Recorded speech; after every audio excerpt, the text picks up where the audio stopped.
100 podcast. All right, Survivor Series is almost upon us. It's coming. I see it coming. I seen them. A lot has transpired with the lineup, with the matches, with the card. Many things have transpired. Some things that I didn't see coming, some things I could easily have predicted, and some things I probably didn't even want to predict, and other things that are probably going to happen that we can easily predict. Let's get right off to it. I'm not going to touch on SmackDown, but the end was pretty freaking cool, I thought, with the Raw invasion. That was fun. That was fun. So this is going to be a 4-hour extravaganza.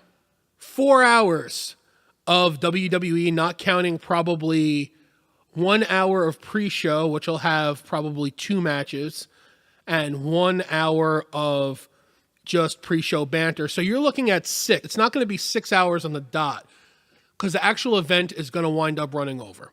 So we're probably looking at 6 and change, okay? Almost 1 full human work day of WWE professional wrestling. Quality, not quantity. I don't believe that's a thing in the mind of McMahon. Anything McMahon. Whether your name is Shane, Stephanie, or Vinnie Mac. Vinnie Mac McMahon. Here's what we're looking at. This is going to be the pre-show. Enzo Amore versus Kalisto. It's not going to be super great. It'll be something to watch. Enzo Amore will still go on as 205 Live Cruiserweight Champion. Giving it to Kalisto right now.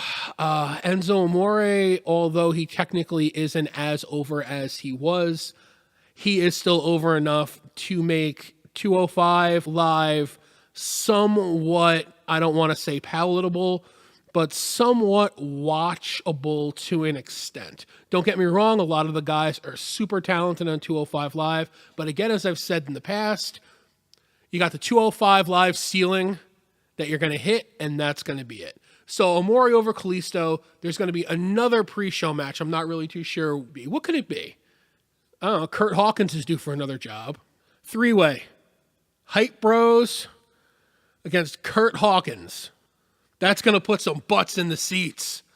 Intercontinental Championship match. United States Champion match.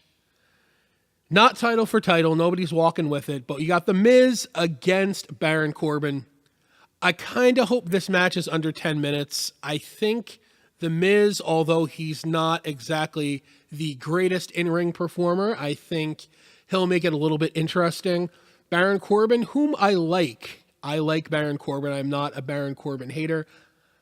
I don't think it's going to be a very good match. It's going to be tolerable. And I believe The Miz is going to walk away with this one with some Curtis Axel and Bo Dallas help. Maybe something interesting will happen with that. Let's go on to Team Raw. We got Kurt Angle, Braun Strowman, Finn Balor, Samoa Joe, and wouldn't you know, the game, Triple H versus Team SmackDown. We got Shane McMahon, Randy Orton, Bobby Roode, Shinsuke Nakamura, and John Cena. I don't know which way this is going to go. And to be 100% honest with you, I think that if you're going to do SmackDown versus Raw, there needs to be some sort of an end game to it, as in, why? Are they doing it just for brand loyalty? Or are they doing it for bragging rights? What's the point, really? Is it just to say, SmackDown Live won? I'll give WWE this. They are building the divide and tension between both brands, and the crowd's buying it. You have SmackDown Live crowd booing the Raw crowd when it's brought up, and you have the Raw crowd booing the SmackDown Live crowd when it's brought up. You're doing a good job there.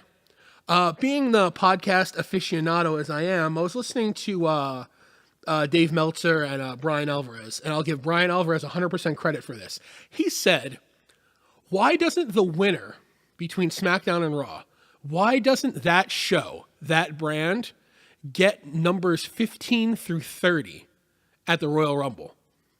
Like little spinny ball bingo thing where they kayfably pick their numbers out to see when they're coming in and out, will only feature number 15 through 30. So, for instance, SmackDown wins. Randy Orton could come out. Lowest number he could pull would be 15. Highest number he could pull would be 30.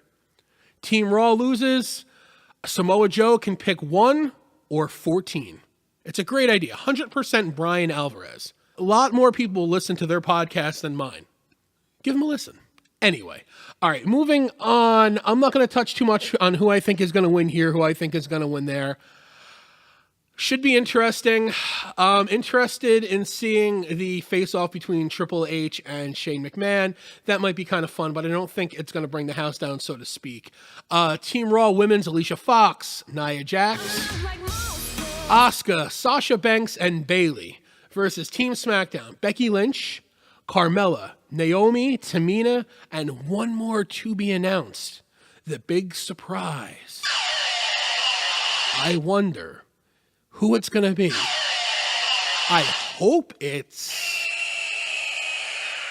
but it's not going to be, because WWE isn't looking at this one little nuance as being, hey, we could do something interesting for a change. Well, what we can do is we can book, who are we going to put on that?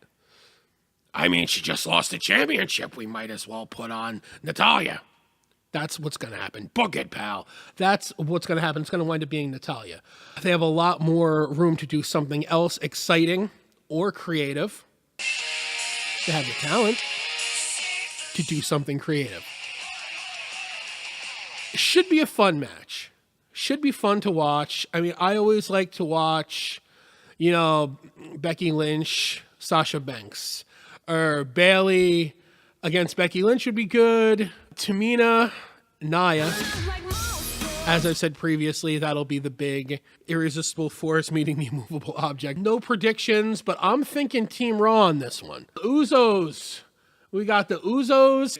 Jimmy and Jay, they're going against the Raw Tag Team Champions, Cesaro and Sheamus. I think Cesaro and Sheamus are going to take this one, but again, it doesn't really matter for the simple fact that no titles will be changing hands. It's going to be a good match. It's probably going to be one of the better matches of the night. One of the more entertaining matches of the night. The Women's Championship, we have Charlotte Flair from SmackDown, the newly crowned Women's Champion. The only reason she got this belt is because she was in Charlotte and Ric Flair was in Charlotte. And that's mainly WWE looking at it. Well, we'll just give it to her then. Why don't we just give her the title then? It wasn't a bad spot, though. I enjoyed the spot. So Alexa Bliss against Charlotte Flair. I'm not exactly jumping out of my britches. Excited to really see this one, but it'll be entertaining for the most part. The Shield versus the New Day. That's actually going to be another good match. I think it'll be a lot of fun to watch. Always excited to see how Reigns gets over. It's in Texas, Houston, Texas, at the Toyota Center. So, Texas is usually a pretty good crowd. I don't think it's going to be a dead crowd. I would say Roman would probably get more boos than cheers for his single spots when he's in the ring if it was more of a, say, Philadelphia, New York crowd. He's been getting over with the Shield. It'll still be interesting to see. The Shield's going to take that one. And I think that might be the main event. I know the main event technically is usually the championship match, but I don't see the pay-per-view ending on Brock Lesnar versus AJ Styles. Although AJ Styles is going to make this one hell of a match compared to Jinder Mahal against Brock Lesnar, I don't see this being a 5-star Starrcade-worthy Ric Flair versus Ricky Steamboat. I'll always go back to that because it's a great match. Affair, it's not going to be. But at the same time, it'll be entertaining. And how about Daniel Bryan's hype? How about his hype for AJ Styles? I really like that segment. Other than that, we got a lot of wrestling to deal with. We've got a lot of wrestling coming at us. 2-hour pre-show, 4-hour plus for the actual show itself.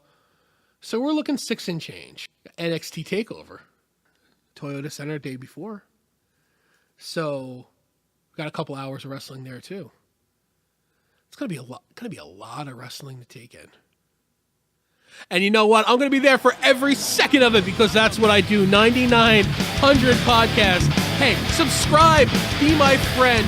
Thanks for being a friend.